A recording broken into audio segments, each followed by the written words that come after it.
Infelizmente, houve um aumento na violência contra as crianças dentro de casa durante a quarentena, com essa pandemia. E como você pode denunciar? Pois é, aproveita que ele está aqui com a gente. O promotor da Infância e Juventude, Dr. Fausto Junqueira, o Luquinha disse muito bem no começo do programa, não precisa se identificar. A gente precisa ajudar essas pessoas que estão passando por situações ruins dentro de casa, Luquinha. E às vezes, também eu vou espelhar para vocês, às vezes quem está em casa está tão perto, só que quer respeitar a autoridade dos pais e acaba não se intrometendo nessa situação, né? Que nem, olha só, doutor, a querida quer saber o seguinte, até quando os avós, até onde os avós podem interferir sem causarem um problema maior? Então, é lógico que nas relações familiares, né, tem que ter o respeito, cada um tem o seu papel, né? Mas diante de uma suspeita de violação de direitos, seja por agressão física, agressão sexual, né, ou qualquer outro tipo de violência, a regra é passar do limite. É melhor pecar pelo excesso que pela falta, né? Até porque nós temos fórmulas de denunciação que a pessoa não se identifica. Pode ser avô, pode ser gente da família, um vizinho, né? Que o Disque 100. Faz a denúncia e deixa os órgãos apurar e ver que situação que é. É melhor, se não tiver nada, ótimo. Agora, se tiver uma situação de violação, às vezes o avô que está próximo é um que está enxergando a situação, né? Agora, doutor Fausto, é difícil da gente acreditar nisso, né? Mas são várias realidades que a vida tem. O agressor, na maioria das vezes, está dentro de casa, inclusive o agressor sexual. É uma coisa incrível. Sabe, como promotor, eu custei acreditar, né? Mas quando você vê depois os casos um atrás do outro, né? A pessoa confessa, né? Então você chega a isso mesmo. A estatística é assim, mais de 60%, 70% os agressores são pais, padrastos, avós, tios, gente da família, né? E não são poucas. Para vocês terem uma ideia, esse ano, com pandemia e tudo, em que a denúncia ela é mais difícil, né? Porque o agressor está ali do lado da vítima.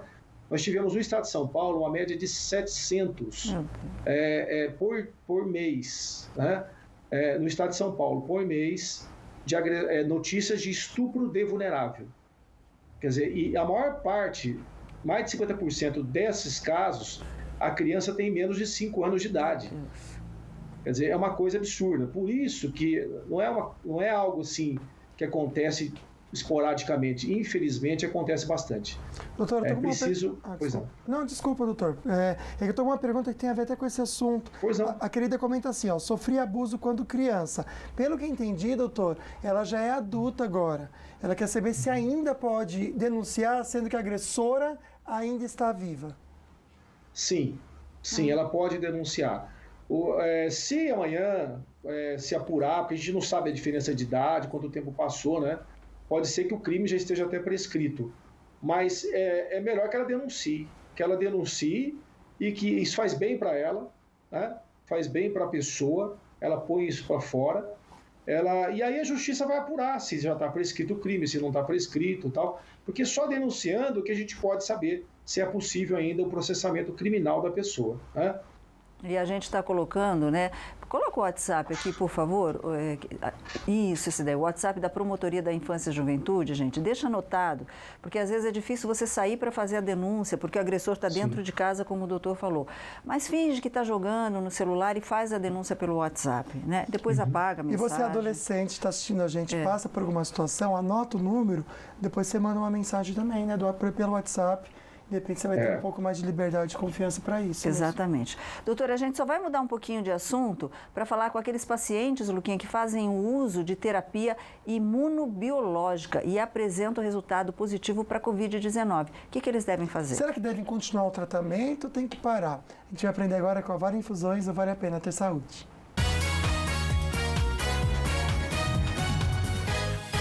Boa tarde, eu sou a doutora Raquel, sou médica reumatologista aqui da Vale Infusões e hoje eu vim falar com vocês um pouco sobre se pacientes em uso de terapia imunobiológica que apresentam resultado positivo para a Covid-19 devem continuar o uso dessas medicações.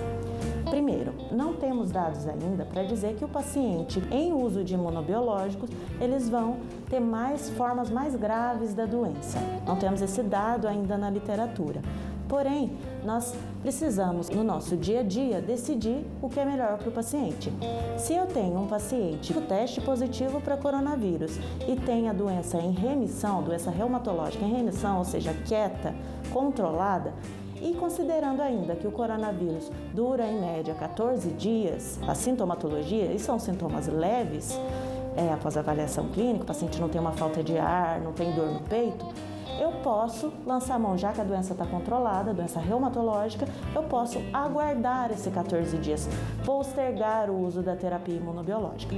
Por outro lado, se eu tenho um paciente que tem uma doença reumatológica ameaçadora à vida, que se eu não fizer agora, o paciente tem risco de morrer pela doença reumatológica e a doença do coronavírus é um teste positivo e o paciente não tem sintoma que indica uma forma grave, uma síndrome respiratória aguda grave pelo coronavírus, eu posso sim lançar a mão da terapia biológica na tentativa de salvar a vida do paciente. O mais importante é que o paciente tenha a vida salva.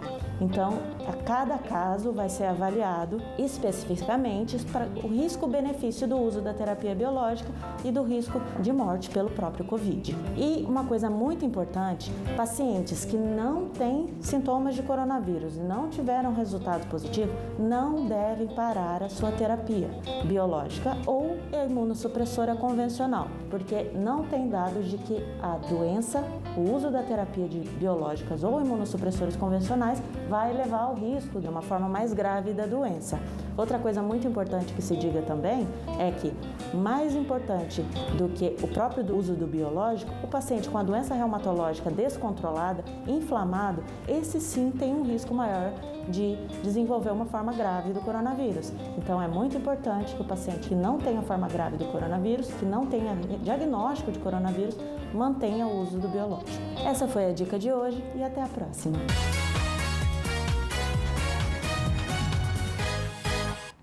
E foi presa hoje em Vitória uma garota de programa famosa, que até, gente, foi capa de revista masculina.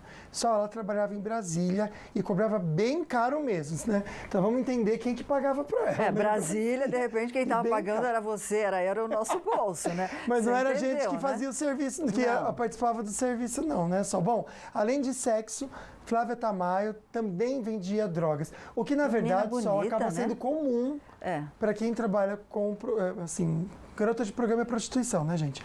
Trabalha com prostituição, muitas vezes já leva o pacote completo para o cliente. Mas eu quero saber que se tiver dinheiro meu, eu quero de volta. Ah, Solange, não acho difícil isso acontecer, não, viu?